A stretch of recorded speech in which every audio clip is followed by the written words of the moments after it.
Okay, we are live now. Let's give it another minute or so and then get started.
All right, so let's kick off our second panel of the virtual POPL workshop, this year's exciting experiment in time zone inclusiveness. And I'm very glad to have convened these four experts on concurrency and parallelism to help us get a sense for the future of those topics. I'm just going to start out with a brief introduction for each of the panelists, and then each of them will get 3 minutes for an opening statement to sort of share their perspective on the problem and maybe prime some topics that they think would be nice for us to discuss. And then we'll just get into repeatedly having me ask questions. Some of them I prepared in advance and the panelists are warned about, but you audience, please feel free and you're encouraged to add questions to the text Q&A tab of AirMeet, and I will ask those as I see them pop up. So without further ado, let me just go through our panelists in alphabetical order. First, we have Stephanie Balzer, who's an assistant research professor at Carnegie Mellon. She develops type systems and verification methods for concurrent programs. I understand she started her research career focused on modular verification of object-oriented programs, and lately has done a lot of work on session types. And she had a paper at the Associated Physical Conference on applying separation logic to prove deadlock freedom. Next, let me introduce Jeehoon Kang, who's an assistant professor at KAIST in Korea and leads the Concurrency and Parallelism Laboratory. He works on design and verification of concurrent and parallel systems, and his work spans many different layers and traditional system stacks, all the way from hardware to languages and algorithms. And he had a paper at the main conference dealing with verification of concurrent program optimizations. Next, Keshav Pingali, professor at UT Austin, where he holds the W.A. Tex Moncrief Chair of Grid and Distributed Computing. His current focus is methodologies and tools for programming multi-core processors, and he focuses on irregular applications from domains like graphics, social networks, and data mining. Last but not least, Ilya Sergey, an associate professor at the National University of Singapore. As a student, he worked in program analysis and then transitioned into formal methods for concurrency as a postdoc. Today, he looks at quite a variety of PL approaches in many domains, including concurrent and distributed systems, with some language design, verification, and synthesis. And he's had several recent PL papers on languages for smart contracts. So welcome, everybody. We're glad to have you here, and maybe we can then go back around in alphabetical order and people can orient us to their perspectives and suggest what we might want to talk about. So start with Stephanie. Okay, so thanks a lot for the introduction and also for inviting me. I feel very honored to be invited to this panel. So Adam really gave a perfect introduction. I took some notes myself, but he already covered like the first few lines. So let me maybe just add a few bits in here. So Adam, mentioned that I did some more recently work on session types and basically using session types for verification of concurrent programs. And in particular, the kind of session types I've been working with are those based on intuitionistic linear logic. but we've also extended them to accommodate aliasing, basically, and then in this context, verify protocol adherence. What is interesting is also that that kind of work was used to basically model or represent a smart contract language. In terms of properties, so as I said, so one property of interest to verify using a type system, a session type system, is protocol adherence. But then I've also been working on proving deadlock freedom and also non-interference. So I think that session types, because we have a panel here on parallelism and concurrency, and from that perspective, I think with session types, we're more targeting concurrency because we're more geared towards a distributed setting, message passing setting. And I think actually that's an interesting kind of context, because lots of novel application domains are in a message passing distributed setting. And with regard to that, I think in my line of research, there are a lot of things that we still have to address. One thing in particular is to how to deal with failures, right? In a distributed message passing setting, you have to account for failures. And I think we haven't really, there's still a lot of things that have to be addressed if we want to combine that also with verification. Then another thing that I wrote down in general is in my community, in a session type community, traditionally proofs have been done with pen and paper, and you painfully write them up, type them up using LaTeX. And more recently, there's really an incentive to mechanize proof. So usually using ACTA or COC and basically do meta theory. And especially because we are in a substructural setting, that can be quite painful. That being said, so the work that Jules Jacob presented in the main conference, here we use concurrent separation logic for that, which really makes it ways more manageable. And then I also wrote down, I think, a general topic, but I'm not sure exactly how to go about that, is really like, how can we empower the average programmer so that they can really use our tools, our methods, and write bug-free concurrent programs? There's even a pre-question before that. Should the average programmer be writing concurrent programs? Good question. Yeah. That'll be a fun one to come back to. Right. Okay, thanks, Stephanie. Jeehoon, how about you go next? Yeah, thank you for warm introduction. So I have always been fascinated by large-scale systems from when I was very young, and I realized that it is really difficult to deal with these large-scale systems because of its inherent complexity. Because we have many components and they are interacting with each other, it's really difficult to tame them in an understandable level. So I see that many of the researches on these large scale systems or concurrent and parallel or distributed systems is about how to tame this inherent complexity to the level we can understand. So in this perspective, one of my favorite researches is the memory gears and Spark. They are trying to understand this phenomena, real world phenomena, with a very simple concept, which are combinators. And I want to apply these techniques, not only combinators, but also the other concepts we learned in the PL classes in our undergrad studies into these large scale systems.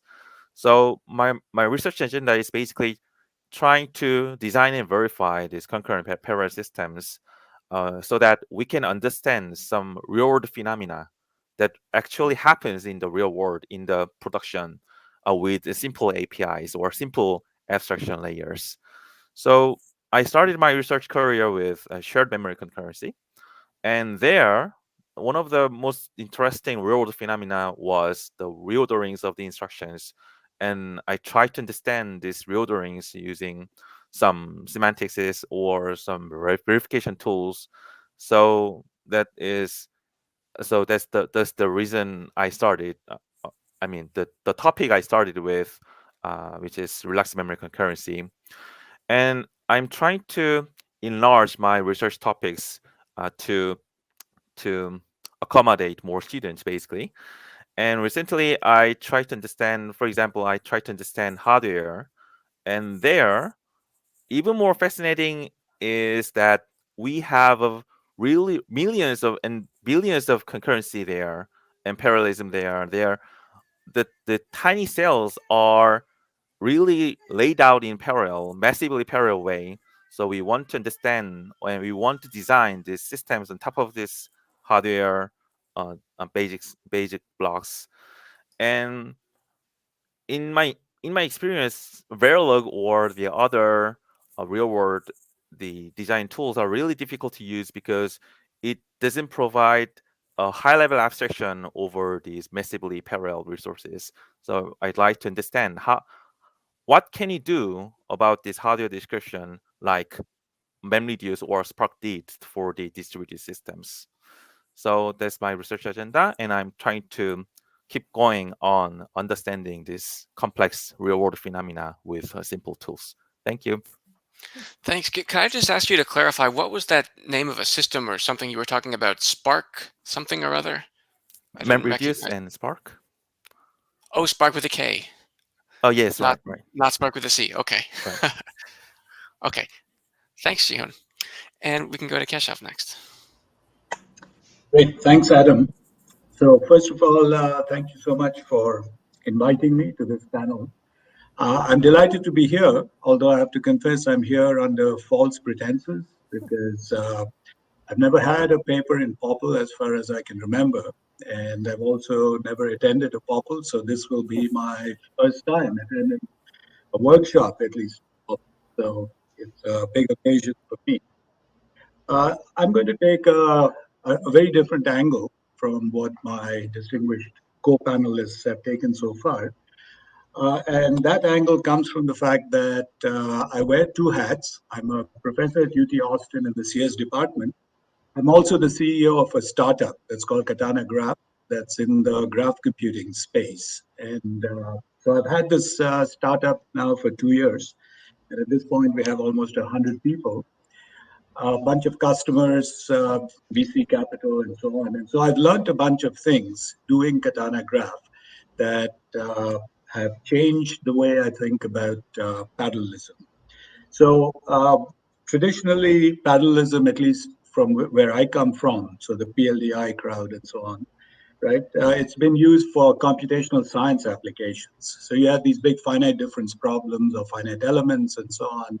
And at the end of the day, you were solving AX equals B, and you wanted to do that in parallel because A is very large. And so we have these big clusters like the ones that we have at the Texas Advanced Computing Center. But increasingly, what I'm finding is that more and more of parallel cycles are going into what you might call big data applications, okay, rather than computational science applications. And in these big data applications, another trend that I see is there's a move from what I'll call dense to sparse. Okay, what does that mean? Well, whenever you have a very large data set, you can't really afford to look at all the interactions between the entities that you have in your data set.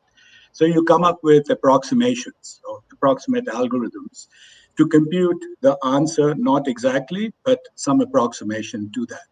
And we don't have time to go through a lot of examples, but you see it, for example, in neural networks, where we had fully connected layers, but now increasingly, as the size of these networks gets larger, people are trying to see whether they can sparsify those layers. You see the same thing in signal processing. So FFT increasingly, and Adam, some of your colleagues have pioneered this area. So sampling methods in order to compute FFT without sort of really looking at all of the data and computing all of the coefficients. So I think this is a very big trend that's worth calling out in the PL community in particular. Anytime you're talking about big data sets, you almost always end up with approximate algorithms like the ones that we have talked about. And those approximate algorithms, if you look at the underlying data structures that are needed to support them, they're not dense matrices, obviously, but they're more like sparse matrices or graphs or hypergraphs and so on. So what we'll call irregular data structures. So that is basically one of the things that I have learned at Katana, which is big implies sparse, which implies irregular data structures. And I think as a community, we need to focus much more attention on that rather than on the more traditional techniques. I'm probably out of time, so I have a bunch of other points I want to make, but I'll make them later. All right, thank you. And Ilya.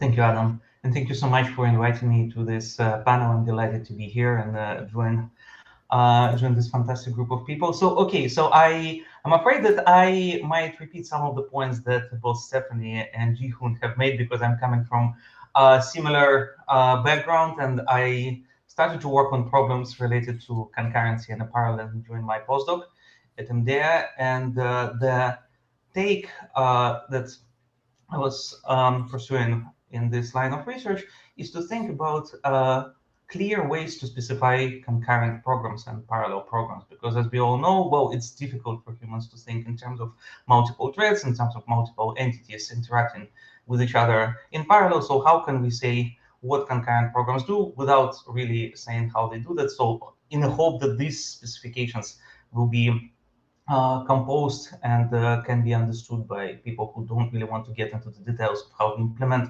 concurrent libraries. And the tool that initially my collaborators and me adopted back then was concurrent separation logic, one of the greatest inventions in the way we specify concurrent programs that came out of POPL community. And at that time, around 2013, 2014, there was a lot of research on how to make concurrent separation logic more suitable for specifying what's called fine-grained concurrent programs that do not rely on locks or barriers or other synchronization primitives, but rather use things such as compare and swap. So, and from there on, having developed a number of methods for specifying and verifying those programs in different extensions of separation logic, I moved on to look at distributed systems, hoping that there might be similar issues there, and indeed they are. So if we look at how people currently think about complex distributed protocols, stateful protocols, which implement state machine replication, such as Paxos, Raft, and different variations thereof. So typically they are thought of as these monolithic chunks of logics, which are extremely difficult to disentangle and understand as compositions of components, but rather this is one piece of logic. So, and my research in the past few years was mostly dedicated to thinking about what would be the good primitives that we can build large distributed protocols from, and so we can reason about these primitives in isolation, but still we would get the specifications of all protocols when we put them together. So I worked on something that we call distributed separation logic, Diesel, which basically transferred the idea of reasoning about state in concurrent programs to state in distributed programs, and build a number of frameworks on top of that. And then turned out that the way of thinking in terms of concurrent programs that we exercise a lot when talking about shared memory and distributed systems, that's something that also might appear in very unexpected ways in other areas. So with my co-author Aquinas Hobor, we had this very small workshop paper called Concurrent Perspective on Smart Contracts, where we kind of pointed out that the ways people commit certain errors when they design these replicated applications that people know. Smart contracts, they are very similar to common concurrency issues, such as atomicity violations, data race, and this sparked the whole very interesting lines of research trying to find patterns in which people commit bugs in smart contracts, but also ways to verify them. And then these two lines of work sort of came together when we started to look at the interaction between the design of distributed protocols and the design of applications, such as smart contracts, that interact on top of these protocols. And turns out that there's actually a lot of synergy to exploit parallelism that we get in distributed systems if we just slightly differently write our applications. So in fact, lots of the work that has been done in way more established field of parallelizing compilers surprisingly can be transferred to running more scalable applications and designing more high throughput systems on top of the distributed consensus protocols, just by applying the same techniques of identifying opportunities for parallelism in them. Okay, I think I've exceeded my budget, so I'll be happy to continue that as a part of the main discussion. Thank you. Okay, thanks. So let me start with a nice broad question that Keshav had suggested would be be good to begin with. I'm curious what people's thoughts are about what are the biggest unsolved problems in this subject of concurrency and parallelism today. I don't think we have a great arbitration mechanism, so please just speak up and we'll apply back off as necessary.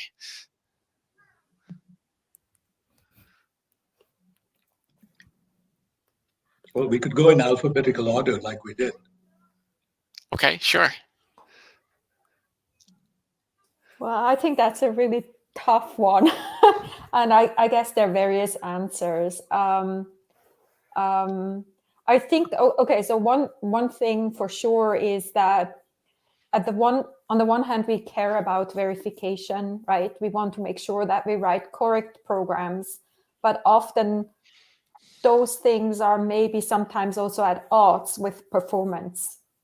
And how can we basically align those, kind of address both concerns?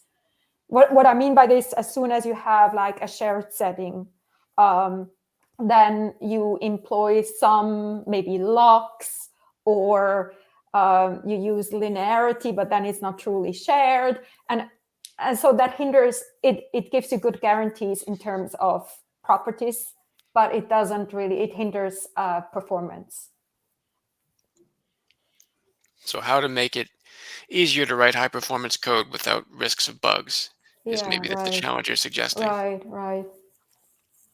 That sounds like a big one. Okay, Jeehoon, what do you think are the biggest open problems there?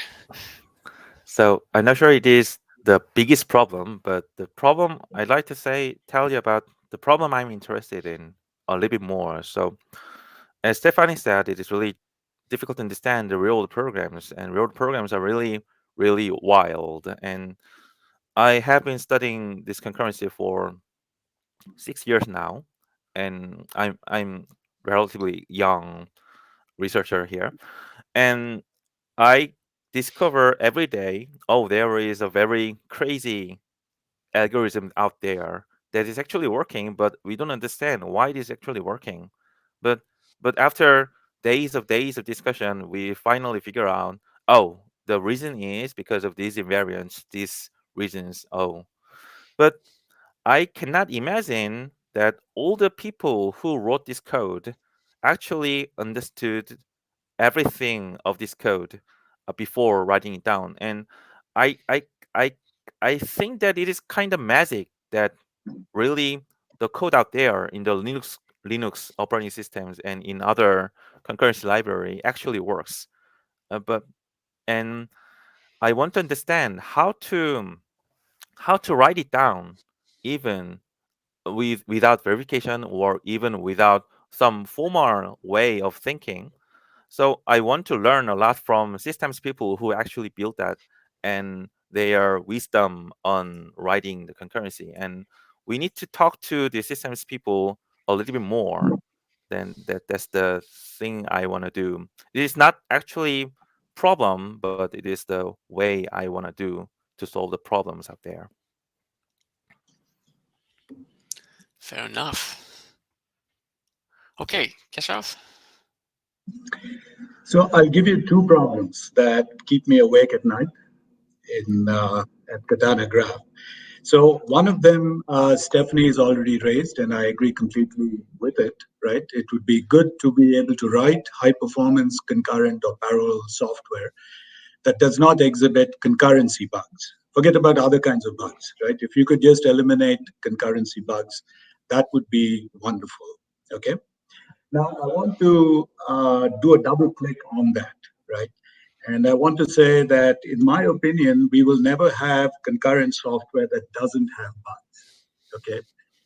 We will always have bugs for a large enough program. And so the idea should be to minimize the number of bugs that we have in our programs, but we need to design programs, and I don't know how to do this, in such a way that when a concurrency bug, or for that matter, any other kind of bug happens, right, the program doesn't crash or throw up or do something horrible, but it's handled in a graceful way. And exactly what graceful means, okay, we can talk about that.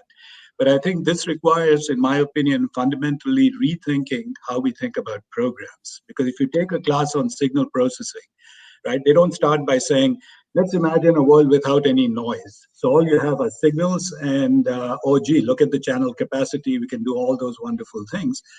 On day one, they tell you there is a signal, there is a noise, and the whole point of signal processing is how do you convey the signal while living with the noise that is there in every system, right? And I think we need to do something similar to re-examine the foundations of programming languages to say bugs will always exist. How do we write programs in such a way that the effect of those bugs is mitigated, right? So in other words, how do we live with bugs? And I think that requires rethinking everything in programming languages, and or maybe not, you guys can tell me. But I think eliminating bugs altogether is never going to happen, in my opinion. So it's a strong statement, but that's one. Now, I'll tell you the other thing that would be extremely useful, and that is to get estimates of the running time and the memory consumption of programs before they actually run. Okay, and we see this a lot with our customers because one of the things we have is a graph database. What do you do with a database? Well, you send queries and then you get some answers back. And what we find is, depending on the query, depending on the graph, depending on how many processors, a query could take 1 second, it could take 1 minute, it could take several hours. And we actually have no particular insight into how long a query would take, even though we're the ones who built the system, because it's very data dependent. It's dependent on the graph that they have. So here is a really nice, challenging problem. Can you build a system, and presumably it would have to be built on machine learning techniques and so on, because analytical models are just out of the question. But you can generate the training data very easily. So we'll give you our system. We'll give you lots of queries. We'll give you a bunch of representative knowledge graphs, right, and number of processors. Can you build a predictive model, which, given a new graph, a query, and some number of machines, you're allowed to sample the graph, whatever you want to do, but come up very quickly with time and memory estimates. That would be extremely useful, and I don't know how to do that. So those are the two questions that's how I would answer your question, Adam. Got it. And finally, Ilya. Yeah, thank you. Yeah, I very much like these two problems that Keshav has coined. I just want to add my 2 cents that if we are hoping to have codes without concurrent bugs, one reason why we might not be able to achieve that is bugs that are in the eye of the beholder. And if we can probably agree that data races have somewhat a universal definition that is easy to apply and rule out such programs with such behaviors as buggy ones, then if we talk about something like atomicity violations, those are highly domain specific. And what might be considered a bug by one programmer might be actually an intended behavior that exploits concurrency for the greater good. So that's why writing bug-free code actually will require us to first figure out how we want to specify the correct behaviors or not, which obviously there is a lot of work on, but I don't think there is a consensus on what is the universal way to specify concurrent programs. Like, I personally very much prefer the way type systems and program logics do that. But if you talk to people from the community such as Disk or SPA or POPL'22, they will tell you about linearizability and quiescent consistency and different flavors thereof, and how exactly these two things interact is not really clear. Which actually brings me to my point. So that might be not the biggest unsolved problem in concurrency parallelism, but that's certainly a problem that creates a lot of work for me. So what's the right ways to specify different concurrent phenomena that we see that go outside of well-accepted ones, such as linearizability and sequential consistency, and how to compose them together? Because if we take something more esoteric, such as quantitative quiescence consistency, it's known that it doesn't compose that well with sequential consistency. So in isolation, we can tell certain useful things about the program or the library, but if we try to put it together with another library, it's actually not clear what would be the right way to specify behaviors in further compositional way, so we can plug it even further. So so composing specifications and figuring out the right specifications in different styles, being the session types, war type theory, trace-based statements, that's one of the big problems, at least for me. And speaking even more broadly, and I think this is actually something that is folded into one of the questions that Adam and Keshav have shared with us, just coming up with good linguistic abstractions that shield the users of concurrency from the implementers of concurrency. That is a big problem. And my take on that comes from my last 3 years of teaching classes on concurrency and parallelism at Yale NUS College, at NUS School of Computing, where it became clear. So I teach it usually after the class on data structures and algorithms. And the crazy thing, so for data structures and algorithms, you can essentially pick any language you like and teach chapters from CLRS or any other known book on algorithms, and at the end, everyone will get the same idea of what basic algorithms are. Now, if you want to teach concurrency and you got only one semester for that, okay, so good luck picking up your framework, because you can start teaching it with POSIX threads or Java threads, and the students will come out with one idea of concurrency. Or you can be innovative and take Erlang or Scala actors, as for example they do in Charmers. I think they use Erlang, and people will come up with different idea of concurrency, and they will think, okay, message passing is like the true way to do concurrency, and shared memory is just like, okay, god awful. We should really not touch it. So I'm kind of trying to balance that, but this is where I really started to appreciate the complexity of how the field has evolved and how it has produced multiple abstractions for that. So like if you talk about shared memory and you want to show some realistic Java or C++ programs, you need to touch weak memory models. You need to explain what Java volatile is. And if you talk about message passing, you still need to tell how that is implemented, and you still need to touch upon things such as deadlock and live lock, even though the actor-based systems, they're typically considered to be less prone to those problems and easier to detect those.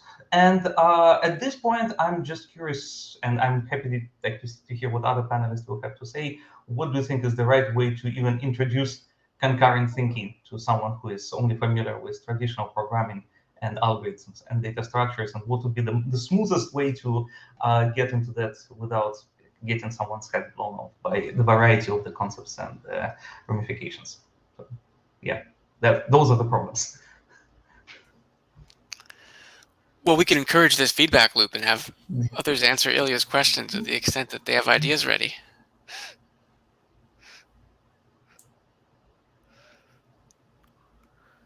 So I have an opinion on how to teach concurrent programming as well. So I have taught 3 semesters of concurrent programming course in my university. And but one of the things that most of the cases, the students will not write a very difficult concurrent code.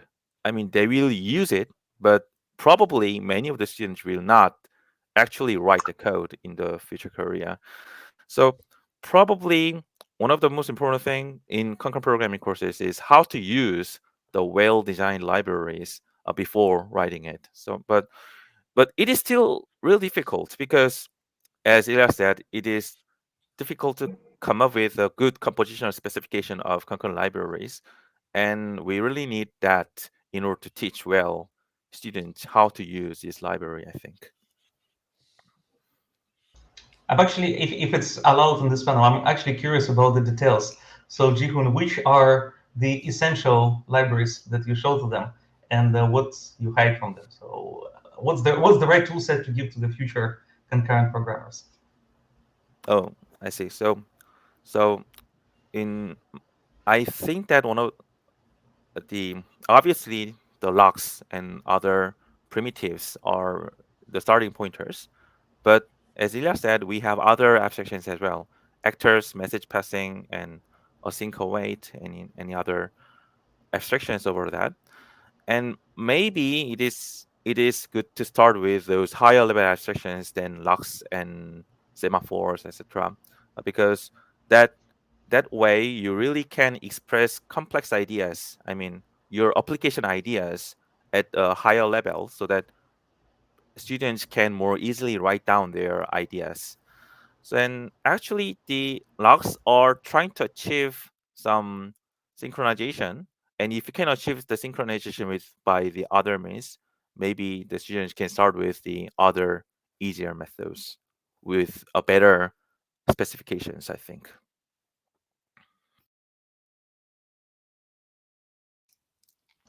Thank you. We could switch here to the first brave audience question. By the way, audience, feel free to keep queuing these up as text questions. The next question, I would say, comes from someone who was doing formal semantics of concurrency before it was cool, and there's some chance that the techniques he's mentioning may not be known to anyone on the panel, including me. Let's find out. So Alan Jeffrey wants to know, back in the day, there was a lot of work on non-sequentially consistent denotational models, POM sets, event structures, Mazurkiewicz traces, higher dimensional automata, etc. I hope I at least pronounced those correctly. These were mostly abandoned in a lot of POPL work. I guess the idea here is by switching to more operational semantics as the standard technique. So maybe this question is asking, was it a good idea to switch away from these denotational methods towards operational semantics-based methods for understanding and understanding what's going on in styles of concurrency and doing effective verification and other formal reasoning?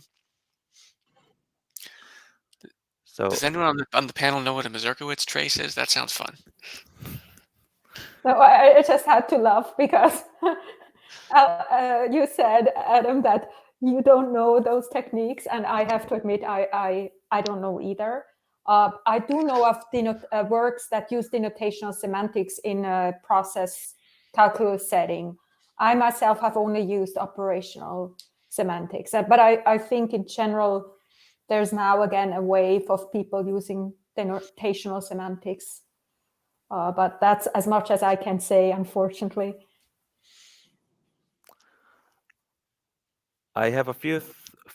I'd like to say a few words on these questions, and one thing is that this POPL has a paper on denotational semantics, right? By the leaky semicolon papers.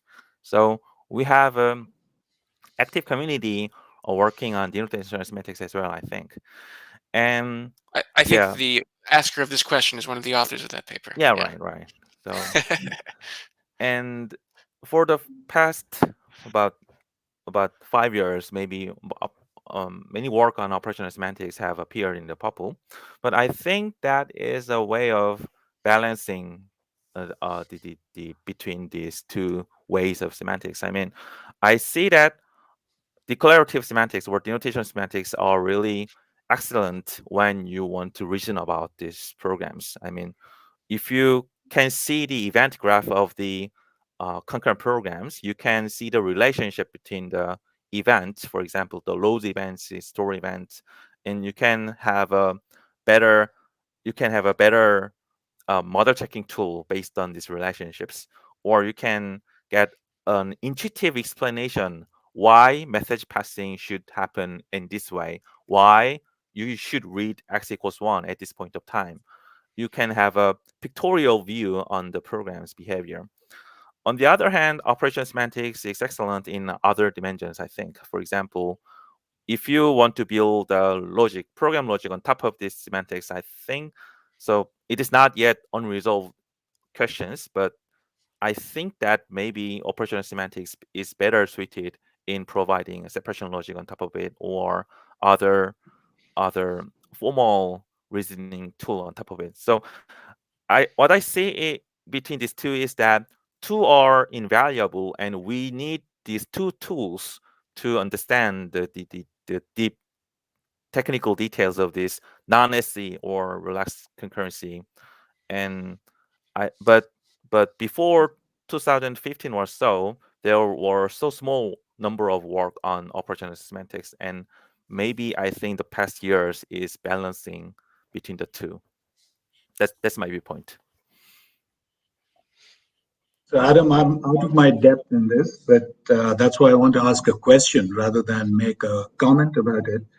What's the state of verification in sequential programs? My impression is even for sequential programs, people don't really use denotational models for program verification. I could be wrong. I just want to understand, because that's a simpler problem than verifying concurrent programs. You could probably even say people don't tend to use operational models for verifying sequential programs. They use Hoare logic most commonly, I would think, That's right. especially if we're weighting by industry usage, which is getting bigger every year, I think. And I suppose denotational models have to get a lot more complicated to handle concurrency in a way that maybe operational semantics don't need to get as much more complicated to handle concurrency. But then there could be some payoff in compositional reasoning or something. But here I'm not even speaking from my own experience. And I'm hogging the stage too much. Anyone else want to answer? Well, there is actually a very interesting point made by Bob Harper in the chats, well, who reminds that denotational semantics for concurrent separation logic is actually based on traces.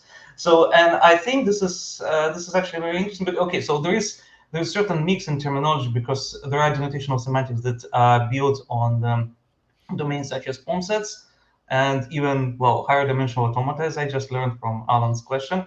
But even to bootstrap denotational semantics for something like CSL, you typically start from an operational semantics. So you need to know what's the effect of individual commands that execute over the shared state. And for this, there's a lot of benefit of thinking about operational semantics, even though, well, you eventually might lift it to traces to give the semantics of your logic.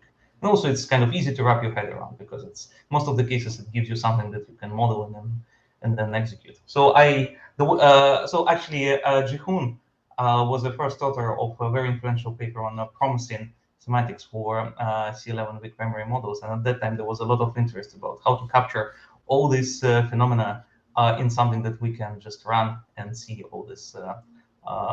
All these behaviors in action. And the only game in town were the semantics based on partial orders developed by groups by Peter Sewell, Victor, Jadal Glauer, but there was no operational semantics and there was need for it for the purpose of modeling. Okay. I'm going to enjoy clicking the button labeled Mark as answered for this question with a little bit of a fuzzy semantics behind that, and move on to the next question. Looks like we don't have anything else posed inside AirMeet yet. Let me ask maybe a generalization of one of the questions that I warned the panelists about. This is about the fact that in concurrency and parallelism, it's so easy to take particular problems as posed already and known open problems, hard problems with respect to particular programming models that you're working with. And for instance, taking details of hardware for granted in terms of what kind of instructions and memory models and whatever else are made available to you. And I just wanted to hear people's best ideas of how we might want to challenge some of the standard models that problems in concurrency and parallelism are stated in terms of, so that we might make it easier to write programs, to convince ourselves of correctness of systems, and so on. Would you change the hardware? Would you change something else that we take for granted?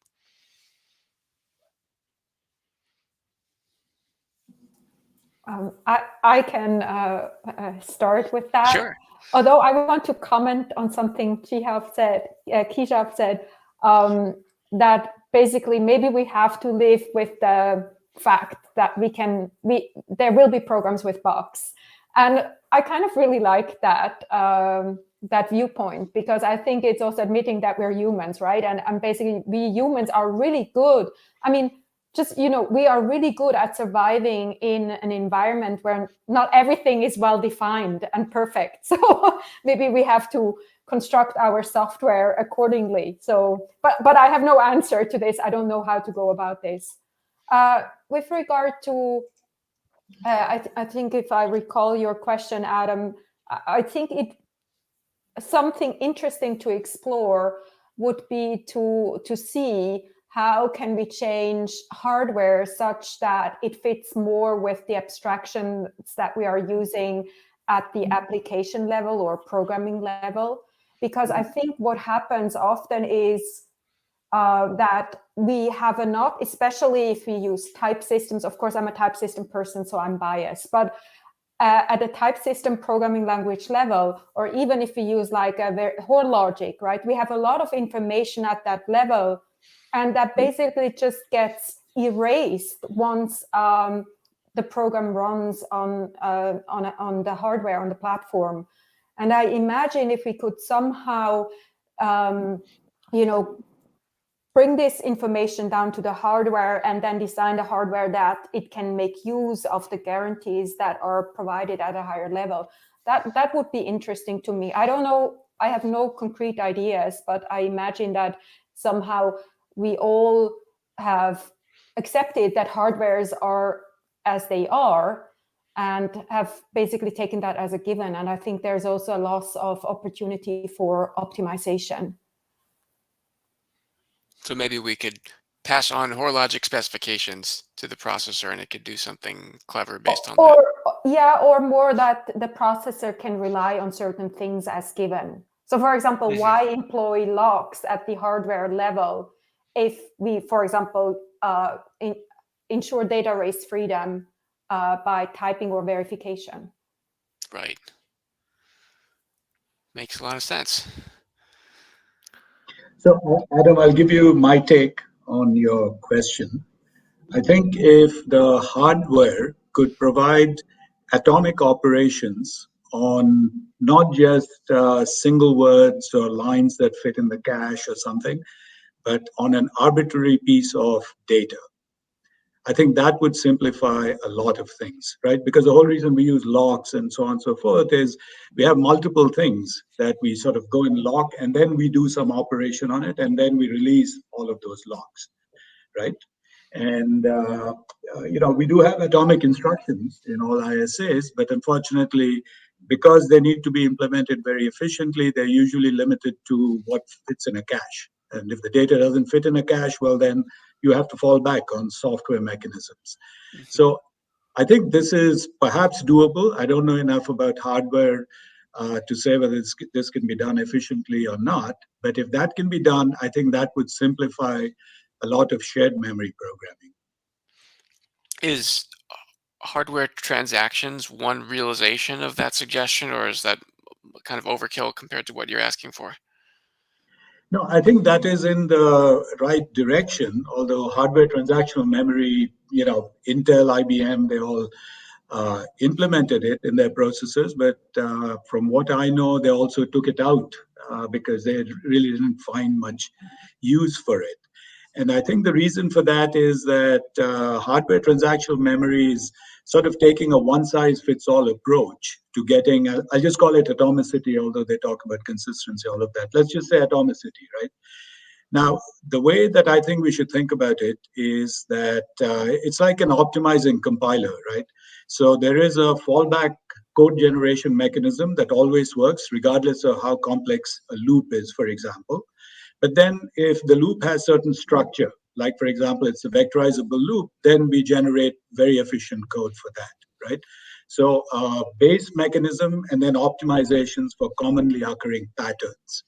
And I think the mistake, and I love the HTM guys, my good friends, all of that, but I think they saw it as a sort of one size fits all approach or solution to getting atomicity. And instead, they should have taken a more nuanced approach where if, for example, the atomicity that you require is only on something that fits on a cache line, well, then you should just use an atomic instruction as opposed to bringing in this heavy mechanism, right? So it's the same lesson that we learned in this RISC versus CISC debate a long time ago.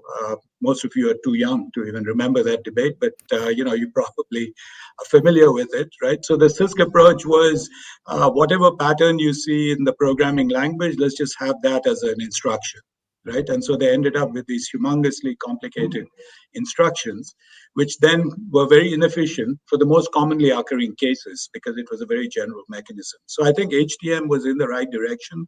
We should pursue it, but we should abandon this sort of CISC approach of saying, we'll just give you one humongous instruction, transaction, begin transaction, end transaction, and a hardware structure that implements that, and have a more nuanced approach. Got it. Go for it. I have a different angle on the new hardware. I mean, so I think that the general purpose CPUs, we cannot change a lot for these CPUs. And actually, I think that we don't have much motivation for changing the CPUs nowadays. I mean, we have RISC-V, ARM, and x86, and many other CPU architectures, and they do what they do fine things, but usually if we want performance, we need something else. We need accelerators. And in that systems, the CPUs are usually taking care of the control plane where you control the things, and what really matters is offloaded to the accelerators that is usually called data plane. So I think what PL people can do about this accelerators era is that accelerators are really difficult to design because it needs to take two goals. I mean, one is the generality, and one is the performance. And CPUs are very general but less performance. But of very few embedded accelerators are very performant but very restrictive. So usually the fight there is finding the right the hotspot where you can get both performance and the generality at the same time. And that is what we can do better. I mean, PL people are usually good at finding out the right abstraction for that tasks, and I think that's the angle we can have for these accelerators. Interesting. Okay. Ilya, you want to add anything here? No, I think I'm looking at concept question. I think that's a really good one. We should transition You want to us that. to move on to that question? Okay. Yes. Let's go for it then. This is a question about non-logical bugs like performance bugs. And maybe a part of this is different styles of concurrent and distributed programming and how they help or hinder avoiding those kinds of performance bugs. Are there any problems connected to avoiding those bugs that people in the POPL community should be thinking about that they might not be aware of?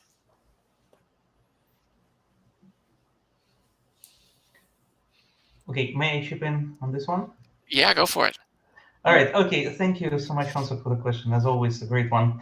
Okay, so I will give you a very specific instance of, well, maybe not even bugs, but the challenge that comes from concurrent perspective, but that's I don't think has been explored that much from the perspective of the community. So when we design concurrent data structures or concurrent algorithms or distributed algorithms, so we typically think of phenomena such as interleaving of events, or as Stephanie mentioned about the possible faults of individual actors or individual nodes. But where things get really tricky is in Byzantine setting, where we can have parties that on purpose try to thwart our attempts to reach the solution. And this surprisingly makes, or maybe not unsurprisingly, makes the parallelization and concurrency even harder. So in one of the recent works, what we were trying to do is we were trying to speed up the distributed consensus so it could take some advantages of parallelism and run transactions concurrently. And this is something that has been explored a lot in databases and in classical distributed system design. So there are techniques such as sharding. However, that's actually very, very difficult to do in a Byzantine setting, because how would you run certain actions in parallel if you know that there are other parties that might take advantage of that? For example, the traditional scenario is to run several transactions in parallel and then try to reconcile the results using something like the two-phase commit. So everyone who is following the protocol get the same view. The problem is that if you do the two-phase commit, then someone can sneak in the transaction that will make this stage fail, and everyone will have to roll back. So like the classical approach based on optimistic concurrency, okay, let's try to transact and then see if we have a conflict or not, and depending on that rollback, this is something that will actually not work if someone on purposely trying to introduce those conflicts. So what can we do about it? Well, this is like at this point we can think about different combinations of optimistic and pessimistic concurrency. And this is where POPL communities inside come very useful. So if you, for example, look at those transactions, we can see where potential conflicts can be introduced. So we can use abstract interpretation, we can use other analysis techniques to identify these conflicts earlier and try to rule them out, or maybe not take those transactions that introduce those conflicts into consideration, or not to do it so often. So the point I'm making is that if we actually can analyze the content of those transactions that frequently are just some arbitrary programs, then we can certainly try to mitigate those issues that come from adversarial setting. So, okay, I'm not sure if this is kind of the bugs you were looking for, but this is certainly something that I find interesting and fits your profile, the profile of your question. So I would answer so I agree with everything you said, but I would give a different answer. If you look at what limits the performance of most programs that we see, it's actually data movement. Okay, so it's not so much parallelism or lack of parallelism. It's just that data movement in modern processors, or not just processors, but the entire memory hierarchy, is completely non-intuitive, right? And it's very hard to know where the inefficiency is coming from, because the entire cache hierarchy, buses, memory, all of that is not under our control, and you have very little visibility usually. Okay, so for example, one of the things that I often see in our introductory parallel programming courses is that the students are not aware of coherence and what coherence means in terms of cache misses, right? And so there are all these misses that are coming, and they don't quite understand why they have so many misses. And then you have to show them coherent caches and the fact that you have invalidation misses and so on. So it's reasoning about data movement, which I think has not been given the right amount of attention either by theoreticians or PL people or algorithms people. You know, there are models like DPRAM and so on where people have tried to model data movement. But I think if there was one thing that would really change the world, I agree with everything you guys have said. But if we could somehow get some insight into what to do about data movement, that would be a tremendous win, in my opinion. Anyone have any thoughts about data movement? So probably the primary entity regarding data movement would be cache. And so POPL community already observed that cache is important and tried to analyze the cache behaviors of the programs. For example, in POPL 2015, there is a paper on analyzing functional programs behavior on caches. And that is based on a very theoretical setting, but maybe it can extend to more realistic setting where we build concurrent programs. And my personal experience also aligns with the statement that cache is really important, where if you put, for example, two contained locations into on the single cache line, it is usually called force sharing. And it really drops the performance it changes the performance characteristics by an order of magnitude. And we really need to have a better tool for reasoning about these cache behaviors, and that is probably one thing we as a community can give a thought. I wanted to briefly add on this. So I know that we had conversations at CMU because Nathan Beckman at CMU, he's been looking into data movement and basically as a way to really increase performance. And then part of the conversation that we had, but we haven't really started on anything yet, is how can we at the programming language level, type system level, facilitate that. But one thing also is, and I think that taps a little bit into what I mentioned earlier, and I think that's also something what Hong Seok's question is about, because as soon as you focus on one thing, like increasing performance by optimizing data movement, but another consideration could be, for example, security, right? And we know that lots of kind of bugs, security breaches, and so have actually exploited how we schedule things, or even if we now were to do clever data movement, that could also be exploited. So I feel like at the end of the day, there's always constricting goals, and we have to somehow choose what to focus on. Well, speaking of choosing what to focus on, not too much time left in the scheduled period for this panel, so maybe we should just have an opportunity for any closing remarks anyone wants to leave us with.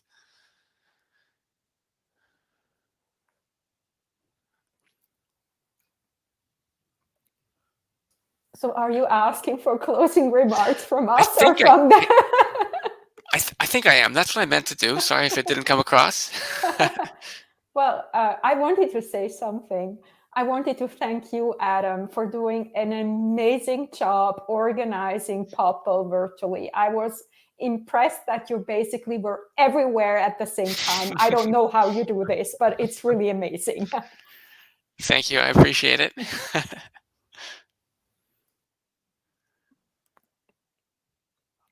Okay, so maybe we should just officially wrap up here, and we can thank our 4 panelists for some insightful discussion. I think some people in the audience probably have new ideas for papers to read and projects to work on and so forth. And I don't know if some of you will stick around in the lounge of the AirMeet system afterward if anyone wants to talk with you more, but I'll be heading over there myself. And thanks again, and we can call this the closing of the panel. Thanks, Thanks, Adam. everyone. And thanks, Adam. Thank you. Thanks, everyone. Thank you.